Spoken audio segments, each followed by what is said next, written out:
পেৰালেলোগ্ৰাম law of vector এডিশ্যনটো আছিলে যে এটা বিন্দুত একে সময়তে ক্ৰিয়া কৰা দুটা ভেক্টৰক যদি এটা সমান্তৰিকৰ দুটা ওচৰা ওচৰি বাহুৰ দ্বাৰা বুজোৱা হয় তেতিয়াহ'লে যিটো বিন্দুত ক্ৰিয়া কৰিছে সেই বিন্দুটোৰ পৰা এই পেৰালেলোগ্ৰামটোৰ যিডাল কৰ্ণ আঁকিম ডায়াগনেলডাল সেই কৰ্ণডালে কি কৰিব ভেক্টৰ দুটাৰ লব্ধ ভেক্টৰৰ মান আৰু দিশ বুজাব। এতিয়া আমি দুটা ভেক্টৰ ল'ম। সাপোজ ভেক্টৰ দুটা হৈছে এ ভেক্টৰ আৰু বি ভেক্টৰ। আমি যোগ কৰিবলগীয়া ভেক্টৰ দুটা হৈছে এ ভেক্টৰ আৰু বি ভেক্টৰ আৰু ইহঁতৰ মাজৰ এংগুলটো ধৰি লোৱা থিটা। এই ভেক্টৰ দুটাক আমি পি কিউ এছ টি সমান্তৰিকৰ দুটা ওচৰা ওচৰি বাহু পি কিউ আৰু পি এছৰ দ্বাৰা নিৰ্দেশ কৰিছো। এতিয়া এই সমান্তৰিকটোৰ পি বিন্দুৰ পৰা যিডাল আমি কৰ্ণ আঁকিম ডায়াগনেল সেই কৰ্ণডালে এ আৰু বি ভেক্টৰৰ লব্ধ ভেক্টৰ বুজাব। গতিকে এই কৰ্ণডালে আমি এনেকৈ আঁকিব লাগিব এইডাল ডায়াগনেল। এই ডায়াগনেলডালেই হ'ব এ আৰু বি ভেক্টৰৰ লব্ধ ভেক্টৰ। আমি যি দুটা ভেক্টৰ লৈছো এ আৰু বি সিহঁতৰ মাজৰ এংগুলটো আমি ধৰি লৈছো থিটা। Let theta be the angle between the two vectors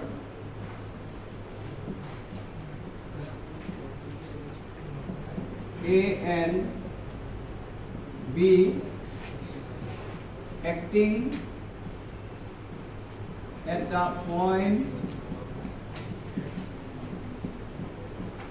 P.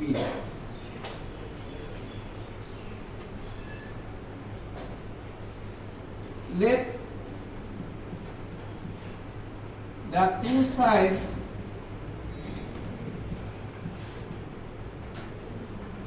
PQ and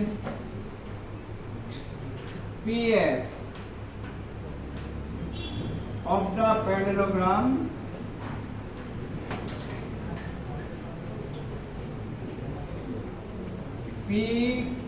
PQTS represents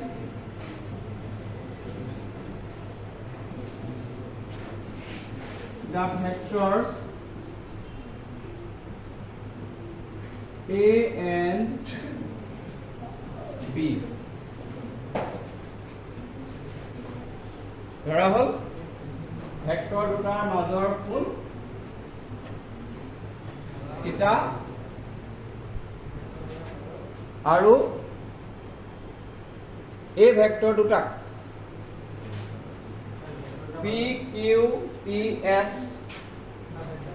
মাজৰ কোণ ধৰা হ'ল এ ভেক্টৰ আৰু বি ভেক্টৰৰ মাজৰ কোণ থিটা আৰু এই ভেক্টৰ দুটাক পি কিউ টি এছ সমান্তৰিকৰ দুটা ওচৰা ওচৰি বাহু পি কিউ আৰু পি এছৰ দ্বাৰা বুজোৱা হৈছে। পি কিউ আৰু পি এছ এইটো হৈছে পি কিউ, ইয়াত কাৰ চিন দিবা এফালে, আৰু আনটো হৈছে পি এছ, ইয়াত এনেকৈ কাৰ চিন দিবা।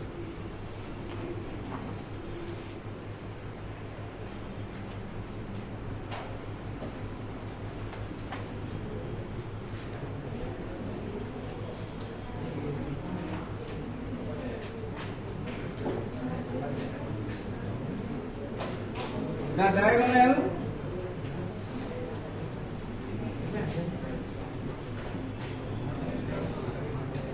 PT will represent the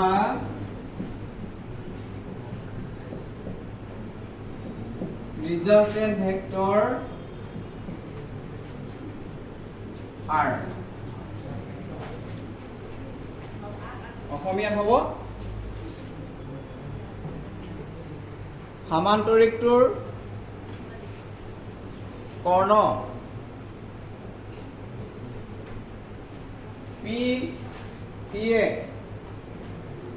PTA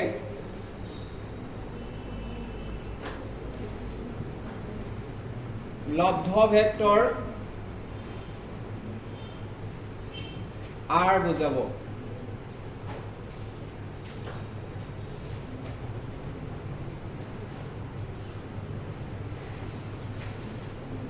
আমি এটা কি কৰিম এই লব্ধ ভেক্টৰ R ৰিজাল্টেন্ট ভেক্টৰ R যে পাইছো এই R ভেক্টৰৰ আমি মান উলিয়াম R ভেক্টৰৰ মান উলিওৱাৰ কাৰণে তোমালোকে প্ৰথমতে কি কৰিবা এই P পইণ্টৰ পৰা আমি এডাল পাৰপেণ্ডিকুলাৰ টানিম T বিন্দুৰ পৰা আমি P কিউব অলপ বঢ়াই দিম বুজিছানে P কিউব অলপ বঢ়াই পেলাই আমি কি কৰিম P বিন্দুৰ পৰা তালৈ এডাল পাৰপেণ্ডিকুলাৰ টানিম ইয়াক অলপ বঢ়াই দিম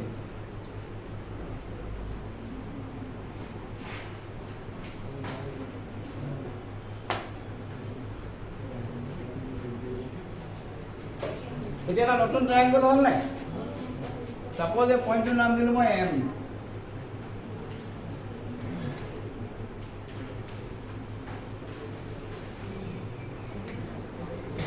এই এংগলটো কিমান হ'ব বাৰু এই কোণটোৰ মান কিমান হ'ব এইটো থিটা হয় না এইটো থিটা হ'ব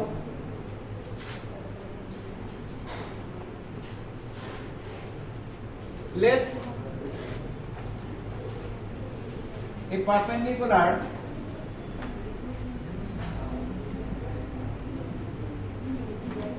TM is drawn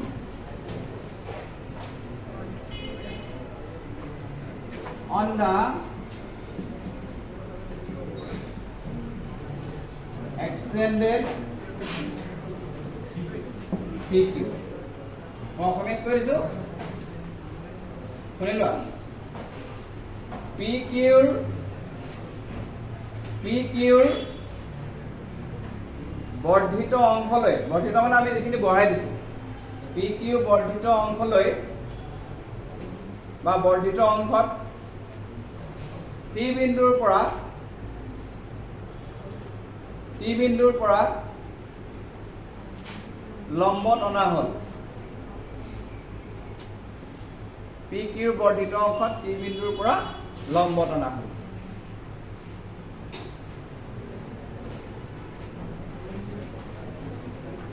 from triangle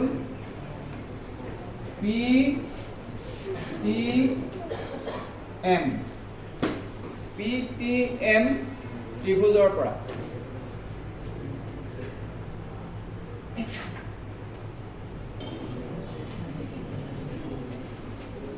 এতিয়া আমি এই PT ভেক্টৰৰ মানে লব্ধ ভেক্টৰ R এই R ভেক্টৰৰ আমি কি উলিয়াম মান উলিয়াম আৰু দিশ উলিয়াম প্ৰথমতে চোৱা ট্ৰায়াঙ্গল from triangle PTM এই ট্ৰায়াঙ্গলটোৰ পৰা তোমালোকে PT স্কয়াৰ সমান কিমান হ'ব PM square plus MT square PM square মানে কিমান PM মানে PQ plus QM PQ plus QM whole square plus MT square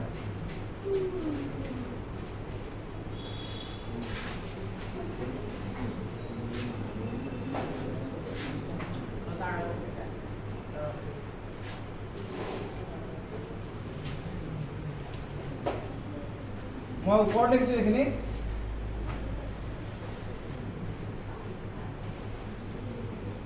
PT square is equal to PQ square plus QM square plus 2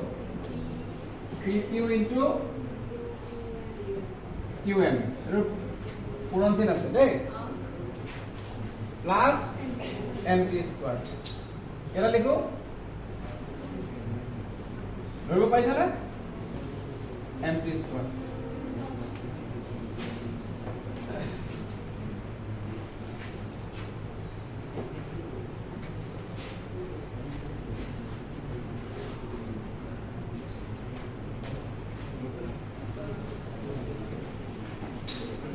হল এতিয়া তোমালোকে কি কৰিবা এই যে আমি ট্ৰায়াঙ্গল পাইছিলো QMT ট্ৰায়াঙ্গল এই QMT ট্ৰায়াঙ্গলৰ পৰা তোমালোকে sin থিটা আৰু cos থিটাৰ ভ্যালুটো প্ৰথমতে উলিয়াই লোৱা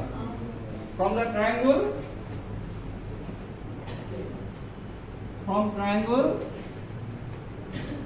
QMT ইয়াৰ পৰা cos থিটা ভ্যালুটো লিখোৱাচোন cos থিটা ইকুৱেল টু কিমান হ'ব b/h b কোনটো qm h qt qm/qt ইয়াৰ পৰা qm is equal to পাম আমি qt cos থিটা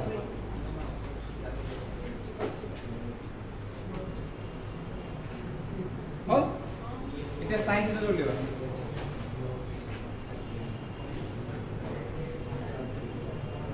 and sin theta is equal to p/h p হবো tn h qt গতিকে ইয়াৰ পৰা আমি tn is equal to পাম qt sin theta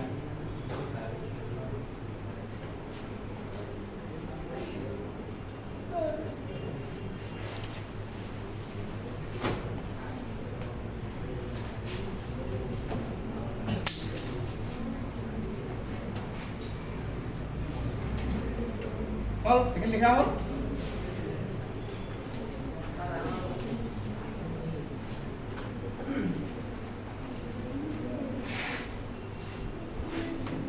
এই ভ্যালুখিনি তোমালোকে ইকুৱেশ্যনটোত বহাই দিয়া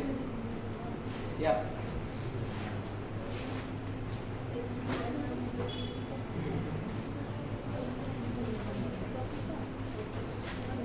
PQ square plus QM square QM মানে কিমান পালো QT cos theta square plus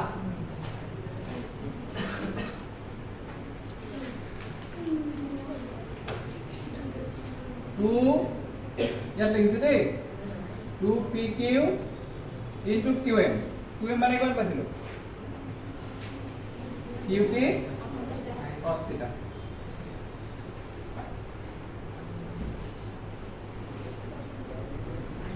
plus MT square MT মানে QT sin theta QT sin theta square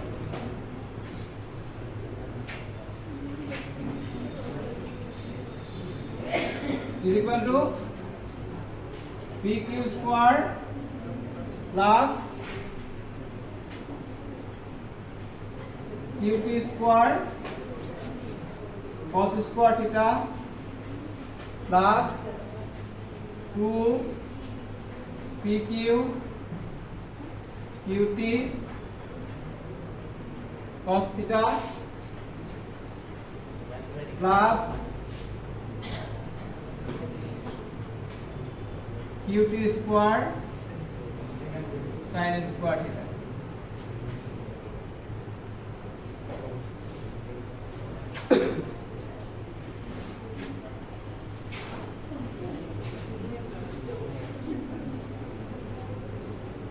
সমান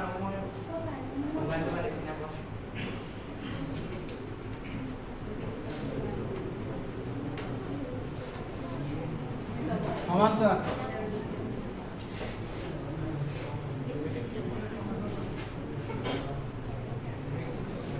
PQ square plus QT square তোমালোকে চাবা এইটো QT square লগত কি আছে cos square theta plus sin square theta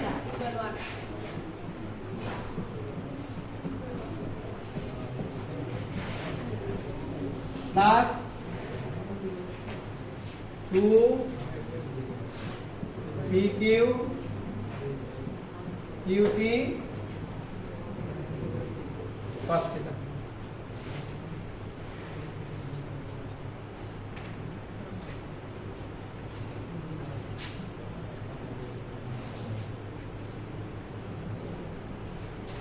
is equal to PQ square plus QT square plus 2 PQ into QT cos theta.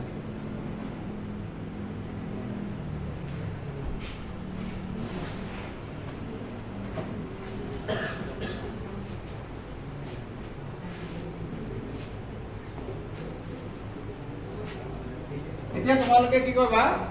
মান বিলাক বহাই দিয়া PT মানে কি PT মানে r ভেক্টৰ আৰু PT কি বুজাইছে ম্যাগনিটিউড অফ ভেক্টৰ r ভেক্টৰৰ মান বুজাইছে গতিকে p ঠাই আমি কি লিখিম r গতিকে PT স্কয়াৰ আছে আমি লিখিম r স্কয়াৰ PQ মানে কি PQ কি বুজাইছে কি ৰিপ্ৰেজেন্ট কৰিছে a ভেক্টৰ বুজাইছে হয় না গতিকে PQ স্কয়াৰ মানে a square plus QT square QT এটা সব QT মানে কি QT is equal to PS মানে QT আর PS একে মানে PS এ কি বলেছে B ভেক্টর এদিকে B vector B square plus 2AB cos theta গতিকে r is equal to হ'ব a square plus b square plus 2ab cos theta এই আৰটোৱে লব্ধ ভেক্টৰৰ মান বুজাইছে মানে থিটা কোণত একে সময়তে ক্ৰিয়া কৰা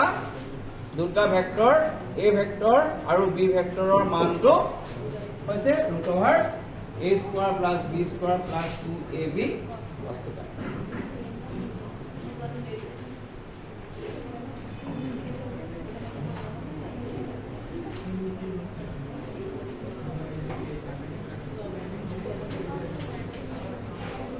হৈ গ'ল মোহাই দিওঁ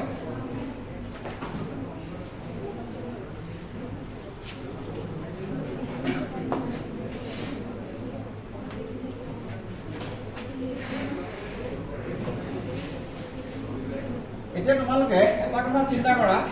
যে এই লব্ধ ভেক্টৰ r ৰ মানটো কিহৰ ওপৰত নিৰ্ভৰ কৰিছে cos থিটাৰ ওপৰত নিৰ্ভৰ কৰিছে মানে আলটিমেটলি কিহৰ ওপৰত নিৰ্ভৰ কৰিছে এই এংগলটোৰ ওপৰত ডিপেন্ড কৰিছে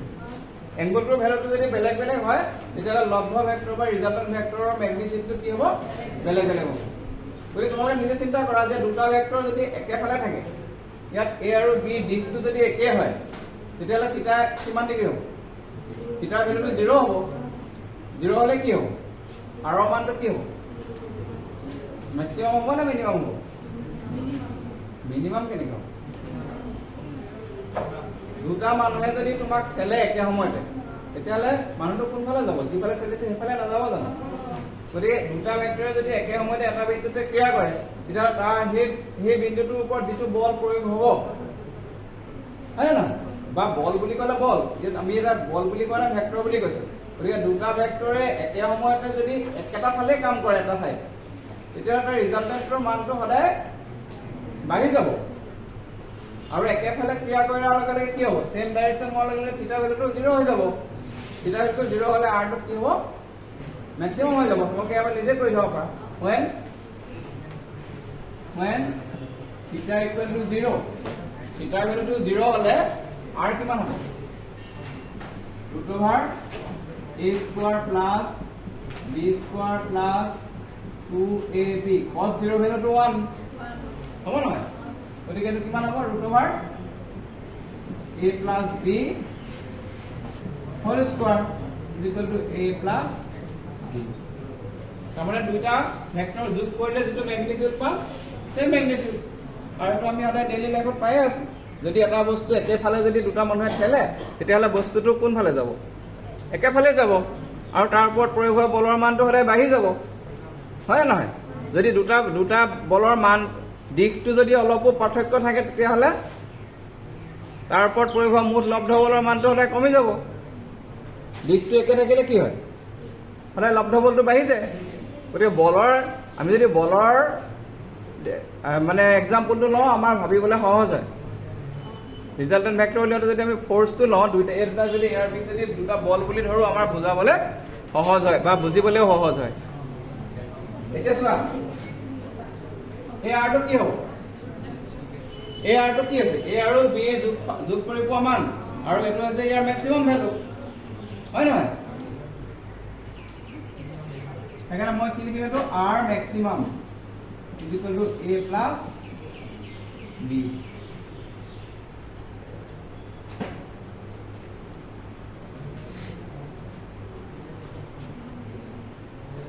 আৰু r টো মিনিমাম কেতিয়া হ'ব এটো মিনিমাম অৰ্থাৎকে মানে মিনিমাম ফোৰ্স কেতিয়া হ'ব ফোৰ্সৰ ডেফিনেশনটো লৈ চোৱাচোন এটা বিন্দুত একে সময়তে দুটা ফোৰ্সে যদি ঠেলে তাহাতৰ লব্ধ বলটো তাৰমানে দুইটা যোগ কৰি পোৱা মান কেতিয়া মিনিমাম হ'ব ফোর্স দুটা কি হ'ব লাগিব অপোজিট হ'ব লাগিব এটা ফোর্স যদি এফালে থাকে আনটো ফোর্স এফালে থাকিব লাগিব তেতিয়া মিনিমাম হ'ব তেতিয়া হেতৰ মাজৰ এংগলটো কিমান ডিগ্ৰী হ'ব 180 ডিগ্ৰী সেইকাৰণে তোমালোকে এনেকৈ ভাবিব পাৰা বা নহলে এনেকৈ ভাবিব পাৰা যে ইয়াত যে আছে r = root over a square plus b square plus 2ab cos theta cos theta ৰ ম্যাক্সিমাম ভ্যালুটো হৈছে 1 আৰু মিনিমাম ভ্যালুটো হৈছে -1 গম পাইছা না cos theta ৰ ম্যাক্সিমাম ভ্যালুটো হৈছে 1 আৰু মিনিমাম ভ্যালুটো হৈছে -1 এখানে আমি ৰিজাল্টেন্ট ভেক্টৰৰ মানটো কম পাবৰ কাৰণে কি হ'ব লাগিব cos থিটা ভ্যালুটো -1 হ'ব লাগিব cos থিটা ভ্যালু -1 হলে r ৰ মানটো মিনিমাম হ'ব তাৰপিছত লিখা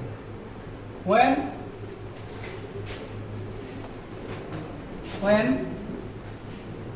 theta equal to 180 degree r equal to root over a square plus b square plus 2ab into -1 cos 180 degree value হৈছে -1 is equal to a square plus b square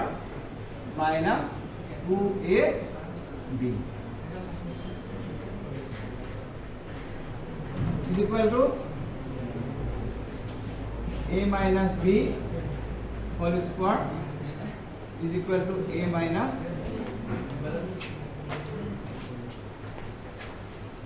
গতিকে r ৰ নিম্নতম মান লব্ধ ভেক্টৰ r ৰ minimum value হ'ব